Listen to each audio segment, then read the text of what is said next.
Hare Krishna, Krishna Krishna, Hare Hare, Hare Rama, Hare Rama, Rama Rama, Hare Hare.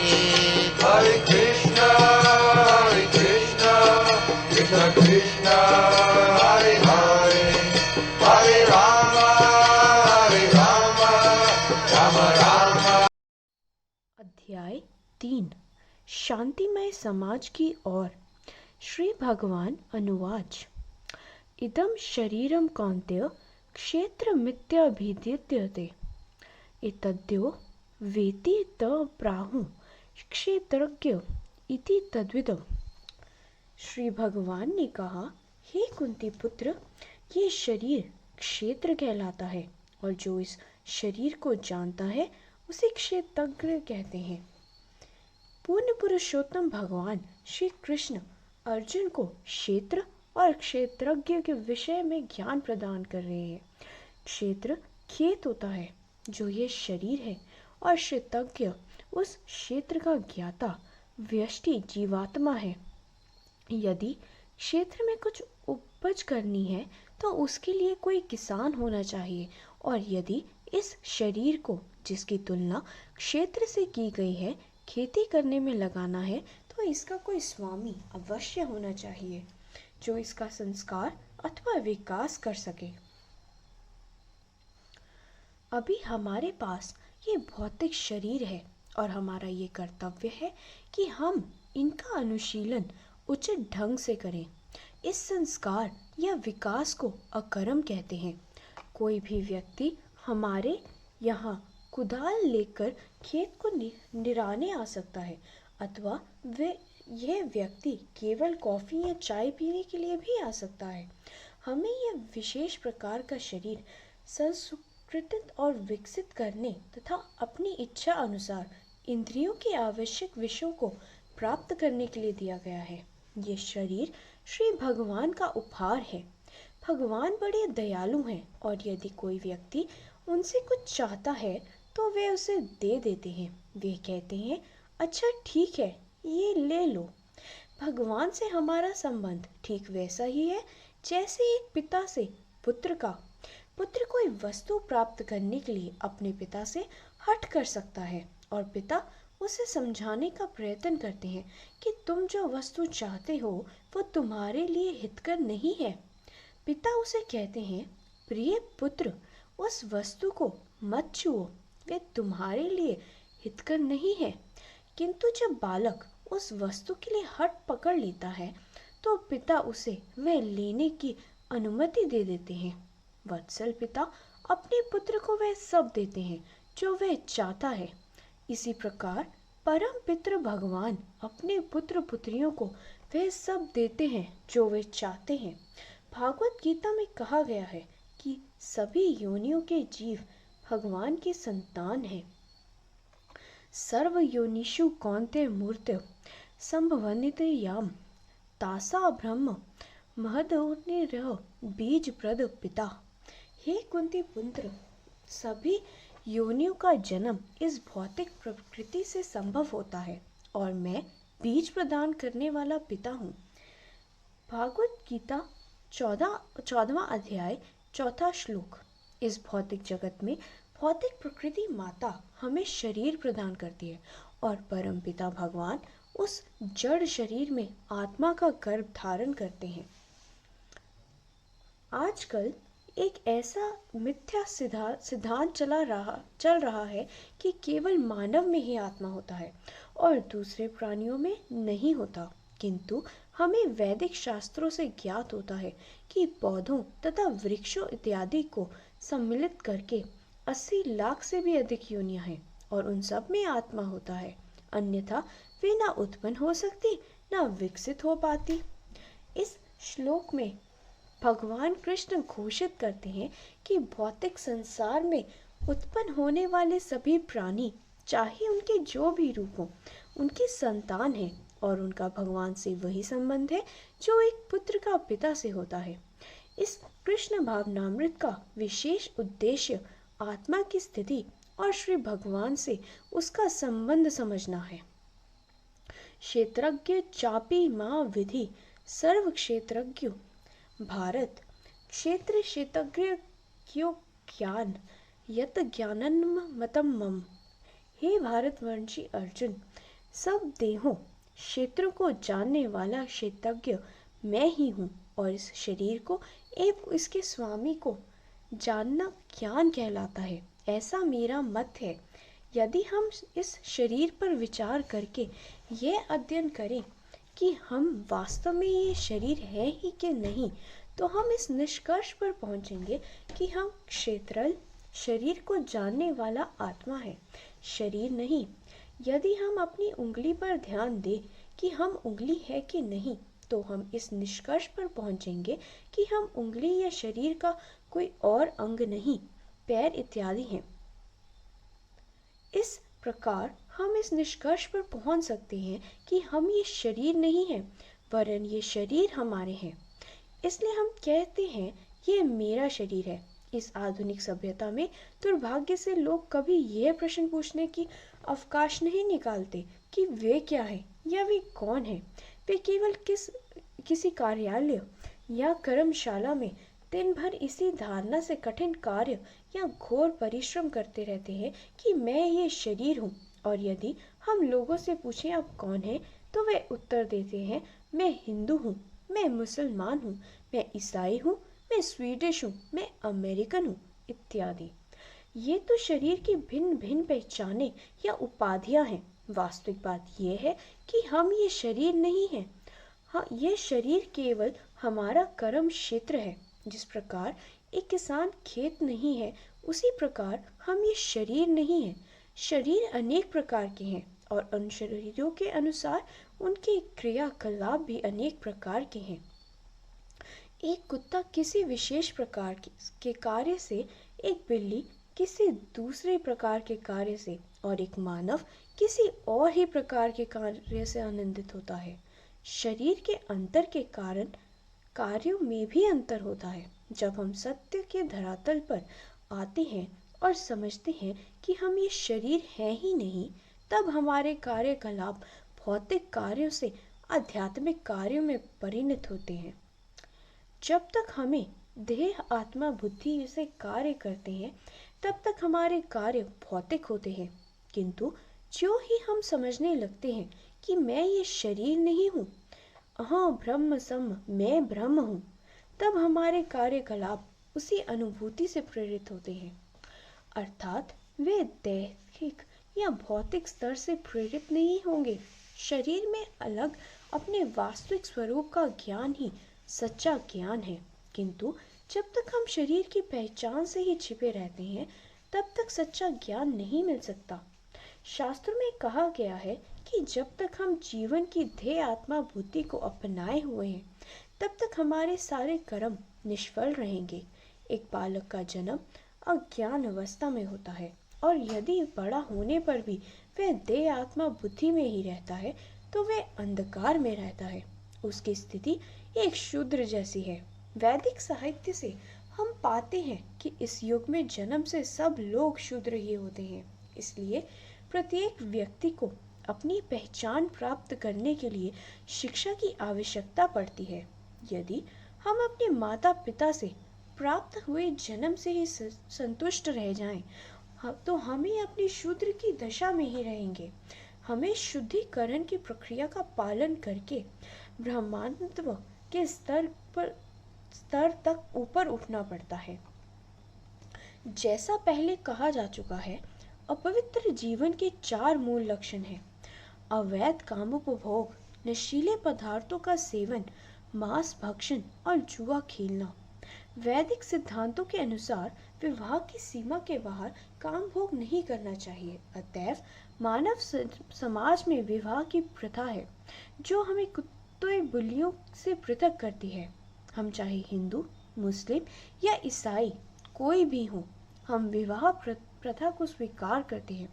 इस प्रथा का उद्देश्य है अवैध काम संबंधों का निषेध। वैदिक पद्धति में नशीले पदार्थों के सेवन को भी हतोत्साहित किया गया है, ना ही मांस भक्षण का भी समर्थन किया गया है, क्योंकि मानव प्राणियों को अहिंसक होना चाहिए। हमें प्रकृति ने पर्याप्त अन्न, फल, दूध और शाक सब्जी दिए हैं, अतः बेचारे पशुओं को मारने की कोई आवश्यकता नहीं है। कुछ लोग तर्क देते हैं कि यदि हम मांस नहीं खाएंगे तो हम अल्पपोषित रह जाएंगे, किंतु हम देख सकते हैं कि इस कृष्ण भावनामृत आंदोलन के शिष्यों ने मांस भक्षण छोड़ दिया था, तो भी वे बड़े स्वस्थ रहते हैं, जबकि जो लोग मांस खा रहे हैं वे मांस खाने के बावजूद भी अनेक व्याधियों और अवस्थाओं से पीड़ित हैं। जुए का भी निषेध किया गया है, क्योंकि ये मन को केवल उद्विग्न करता है। इस प्रकार ये एक शुद्धिकरण की प्रक्रिया है जिससे मनुष्य ब्राह्मण बन सकता है। यह मार्ग प्रत्येक के लिए खुला है। ब्राह्मण वह है जो सत्यवादी, शुद्ध, सहनशील, सरल, ज्ञानवान है और भगवान में श्रद्धा रखता है। वे अपने मन और इंद्रियों पर भी संयम रख सकता है। आज की परिस्थिति में ब्राह्मणों की बहुत आवश्यकता है, क्योंकि आजकल प्राय हर कोई व्यक्ति शूद्र है, क्योंकि प्रत्येक व्यक्ति शरीर को बनाए रखने के लिए आहार, निद्रा, स्वरक्षण और मैथुन में पूर्णता संलग्न है, जो पशुओं और शूद्रों के लक्षण है। मानव समाज में जब तक 4 विभाग ना हो और जो एक दूसरे के साथ तालमेल के साथ काम ना करें, समाज में तब तक शांति नहीं हो सकती। ये 4 विभाग हैं ब्राह्मण, क्षत्रिय, वैश्य और शूद्र। इन विभागों की चर्चा श्री कृष्ण भागवत गीता में इस प्रकार की है। चातुर्वर्ण्यं मया सृष्टं गुण कर्म विभागश तस्य कर्तारमपि मां विद्या कर्तारमव्ययम्। भौतिक प्रकृति के 3 गुणों और कर्मों के अनुसार मानव समाज के 4 वर्ण मेरे द्वारा रचे गए थे। इस व्यवस्था का कर्ता होने पर भी मुझ अविनाशी को तुम अकर्ता ही जानो। मानव समाज में मनुष्यों के ये 4 वर्ग स्वाभाविक हैं, कृत्रिम नहीं, क्योंकि इस भौतिक जगत में प्रत्येक वस्तु प्रकृति के 3 गुणों सतोगुण, रजोगुण और तमोगुण के अधीन कार्य करती है। जब तक हम इस भौतिक जगत में हैं, तब तक प्रत्येक व्यक्ति को एक ही श्रेणी में नहीं रखा जा सकता, क्योंकि प्रत्येक व्यक्ति प्रकृति के 3 गुणों के अधीन कार्य कर रहा है। किंतु जब हम इस त्रिगुणात्मक भौतिक प्रकृति के परे हो जाते हैं, तब वहाँ समता हो जाती है। उस समय ये सारे वर्ग और भेद नष्ट हो जाते हैं। अतः अब ये प्रश्न उठता है कि इस त्रिगुणमय प्रकृति के पार कैसे पहुंचा जाए। उसका उत्तर है कृष्ण भावना भावित बनना ही भौतिक प्रकृति से परे जाना है। जैसे ही हम कृष्ण भावनामृत में स्थित होते हैं, हम भौतिक प्रकृति के 3 गुणों से परे हो जाते हैं। मां च यो विचुरन् भक्ति योगेन सेवते स गुणान् समति तयान ब्रह्म भूयाय कल्पते। जो पूर्ण रूप से मेरी अनन्य भक्ति के द्वारा मेरी सेवा करता है और किसी स्थिति में उससे पतित नहीं होता, वह तत्काल प्रकृति के गुणों को लांघकर ब्रह्मभूत स्तर पर पहुंच जाता है। इस प्रकार जो व्यक्ति कृष्ण भक्ति के कार्यों में प्रवृत्त होता है, वह तत्काल ही दिव्य स्थिति पर पहुंच जाता है। मूल रूप से हम भौतिक पदार्थ नहीं, अपितु ब्राह्मण हैं। शंकराचार्य का दर्शन मुख्यतः इस सिद्धांत पर आधारित है कि हमें यह नहीं सोचना चाहिए कि हम इस भौतिक प्रकृति से निर्मित पदार्थ हैं। ये एक दुर्भाग्यपूर्ण दुर्घटना है कि हम भौतिक प्रकृति के संपर्क में आ गए हैं।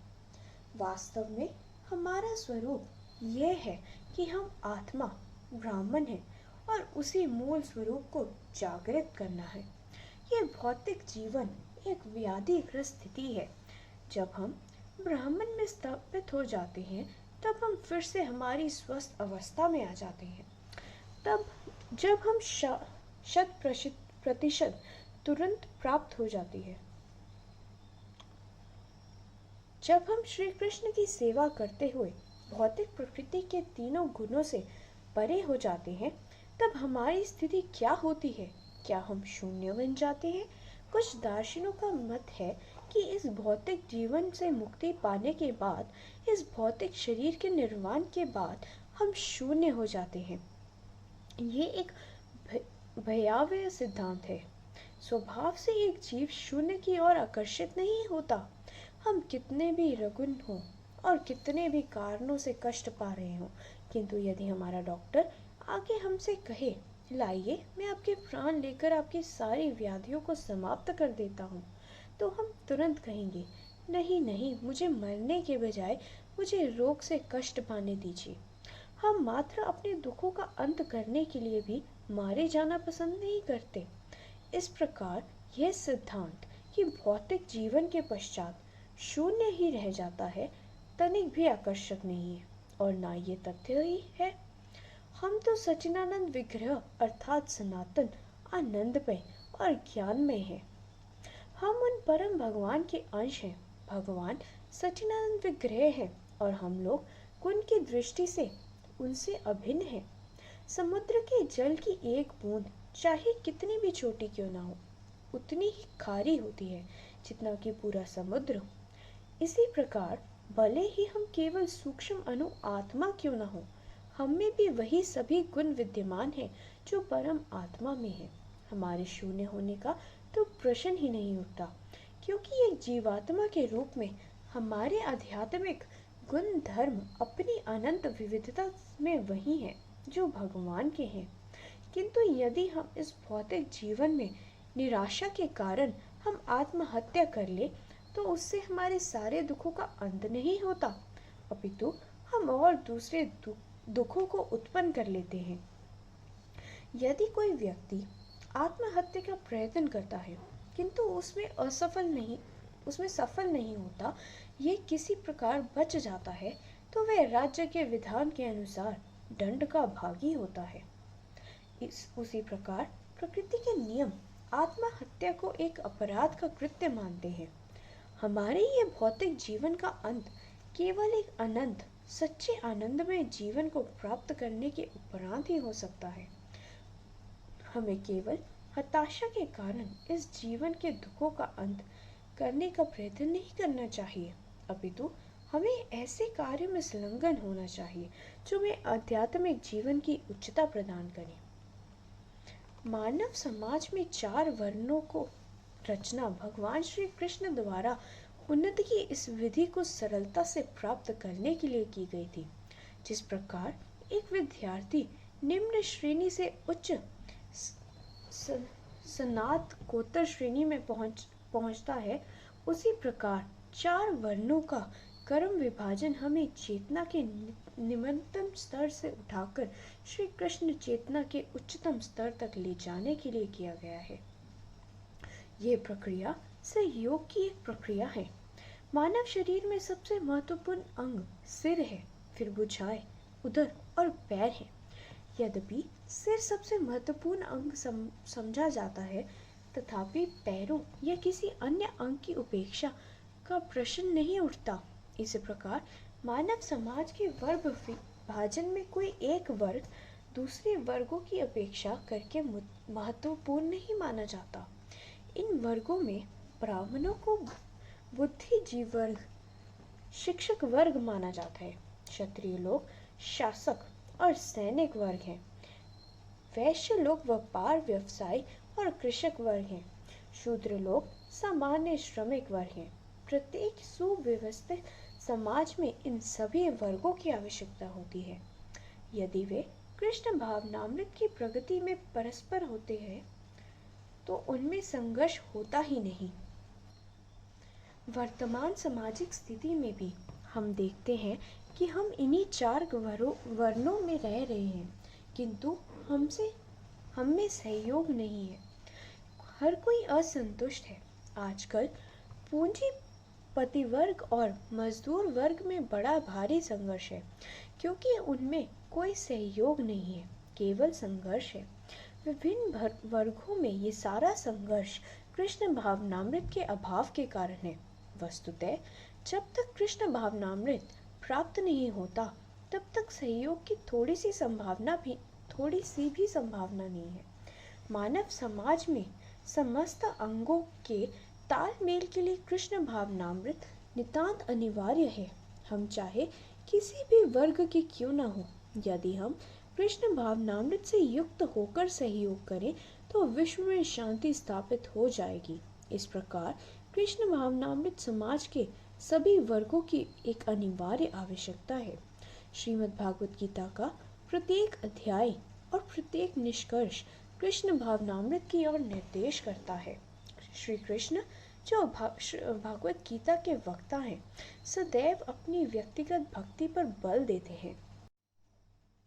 हे अर्जुन, तुम सदा मेरा चिंतन करो, मेरे भक्त बनो, मेरा पूजन करो और मुझे ही नमस्कार करो। निस्संदेह इस प्रकार तुम मेरे पास आ जाओगे। मैं तुम्हें ये वचन देता हूँ क्योंकि तुम मेरे अत्यंत प्रिय सखा हो। संपूर्ण भागवत गीता में माम शब्द पर बल दिया गया है। माम का अर्थ है मुझे, कृष्ण को। किंतु बहुत से धूर्त लोग इस माम का अर्थ प्रत्येक व्यक्ति को कहते हैं।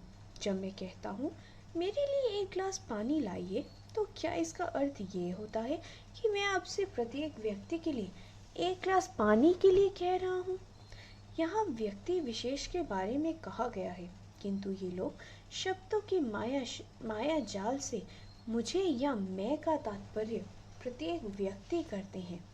परिणाम स्वरूप जब कृष्ण मैं कहते हैं तो धूर्त लोग उस मैं को अपने खुद के साथ जोड़ देते हैं।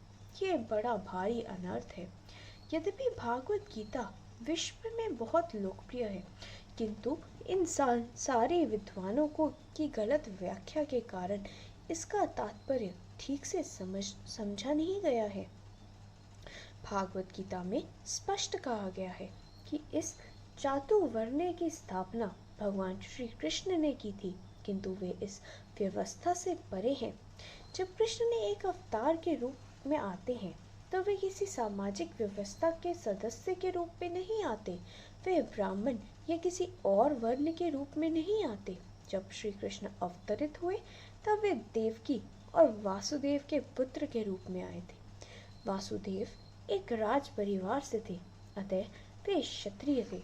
इस प्रकार श्री कृष्ण ने एक क्षत्रिय का कर्म किया, किंतु इसका अर्थ यह नहीं है कि श्री कृष्ण क्षत्रिय जाति के थे। अनेक योनियों में श्री कृष्ण के अनेक अवतार हुए हैं। एक अवतार में वे मत्स्य के रूप में प्रकट हुए, जाति के एक सदस्य के रूप में, किंतु इसका अर्थ ये नहीं है कि श्री कृष्ण मत्स्य है। यदि एक मछली को देखकर हम समझ लें कि ये श्री कृष्ण के परिवार की सदस्य है, तो यह हमारी भूल होगी। एक दूसरे दृष्टिकोण से निश्चय ही प्रत्येक वस्तु श्री कृष्ण है, किंतु श्री कृष्ण प्रत्येक वस्तु से पृथक है। यही श्री कृष्ण का दिव्य स्वरूप है, और यदि हम इस बात को समझ लें तो हम जन्म मृत्यु से मुक्त हो जाएंगे। यद्यपि श्री कृष्ण ने मानव समाज के 4 विभाग स्थापित किए हैं, तथापि वे उनमें से किसी में भी नहीं है। जो ही हम ये समझ जाते हैं कि यद्यपि श्री कृष्ण एक क्षत्रिय परिवार में अवतरित हुए थे, किंतु वे एक क्षत्रिय नहीं हैं, तब हम वास्तव में मुक्त हो जाते हैं। यदि हम सोचें कि श्री कृष्ण एक विशेष ढंग से कार्य करते हैं, जैसे युद्ध क्षेत्र में उन्होंने अर्जुन को युद्ध करने का उपदेश दिया, वे अपने कर्मों की प्रतिक्रियाओं से बंधे हुए, तो हम भूल करते हैं। भगवान श्री कृष्ण कहते हैं ना म कस लिम्पति, अर्थात मुझे कर्म लिप्त नहीं करते। निष्कर्ष यह है कि हम ये तथ्य स्वीकार करना चाहिए कि जब श्री कृष्ण हम में से एक जैसे प्रकट होते हैं तो वास्तव में वे हमसे एक नहीं होते, वे दिव्य हैं। इस तथ्य का ज्ञान ही हमें विनम्र जिज्ञासा से प्रमाणभूत स्रोतों जैसे भागवत ऐसे गुरु से प्राप्त करना चाहिए, जिसे कृष्ण भक्ति की पूर्ण अनुभूति हो चुकी हो। आज के युग में मानव समाज का प्रत्येक वर्ग सोचता है कि उसका निजी हित केवल इस शरीर का भरण पोषण है। फलतः आज का समाज केवल बिल्ली, कुत्तों और सूअरों का समाज होकर रह गया है। वैदिक साहित्य से हम जान सकते हैं कि हम केवल इस शरीर का पालन करने के लिए दिन भर कठोर परिश्रम करने की आवश्यकता नहीं है। हम बड़ा भारी परिश्रम कर रहे हैं क्योंकि हम इन इंद्रियों की तृप्ति करने हेतु इस भौतिक प्रकृति को वश में करने के लिए प्रयत्नशील हैं। जो ये समझ जाता है श्री कृष्ण प्रत्येक पदार्थ के मूल है, प्रत्येक वस्तु में स्रोत हैं, वे ईश्वर परम कृष्ण अर्थात श्री कृष्ण परम ईश्वर हैं। इस वाक्य का अर्थ समझ सकता है। इस ब्रह्मांड में अनेक ईश्वर या नियंता है, किंतु श्री कृष्ण उन सब में सर्वोपरि हैं। कृष्ण भावनामृत हमें यह ज्ञान प्राप्त करता है। इस ज्ञान के बिना हम अपने वास्तविक स्वार्थ के संबंध में अनजान ही रहेंगे। आधुनिक समाज के बद्ध जीवों या ब्राह्मणों की अतिशय आवश्यकता है, जो सच्चे आध्यात्मिक ज्ञान को सारे विश्व में प्रसारित कर सके। यह एक ऐसे समाज की अनिवार्य आवश्यकता है जो केवल प्रकृति का शोषण करने के लिए घोर परिश्रम कर रहा है। यदि लोग इस कृष्ण भावनामृत आंदोलन को वैज्ञानिक या दार्शनिक दृष्टि से अपने श्रेष्ठ ज्ञान और विवेक से समझने का प्रयत्न करें और सहयोग करें, तो सारे विश्व में शांति स्थापित हो जाएगी। मूल रूप से यह प्रक्रिया बहुत सरल है। हमें केवल हरे कृष्णा कृष्ण कृष्ण हरे हरे, हरे राम राम राम हरे हरे इस मंत्र का संकीर्तन करते हुए पूर्वोत्तर 4 नियामक सिद्धांतों का पालन करना है। उन नियमों के पालन के द्वारा हम पाप पूर्ण जीवन के 4 स्तंभों से बच सकेंगे और हरे कृष्ण संकीर्तन के द्वारा हम श्री भगवान के निरंतर संपर्क में रहेंगे। इस प्रकार मानव समाज के सभी वर्गों में शांति स्थापित हो जाएगी। हरे कृष्णा।